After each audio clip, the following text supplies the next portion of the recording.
So, ayan. After kumain ng masarap, ito na yung ulam. Okay. So, ano yan siya? Talbos ng ampalaya. And then, lagyan ko ng chicharon. O, diba? Sarap na to. Kainan na.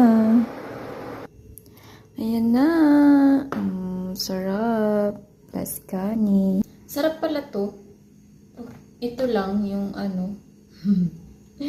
Chicharon tapos ampalaya na. Dahon na ampalaya. Wow! Sarap. Mapait-pait. Ang pait-pait na ano.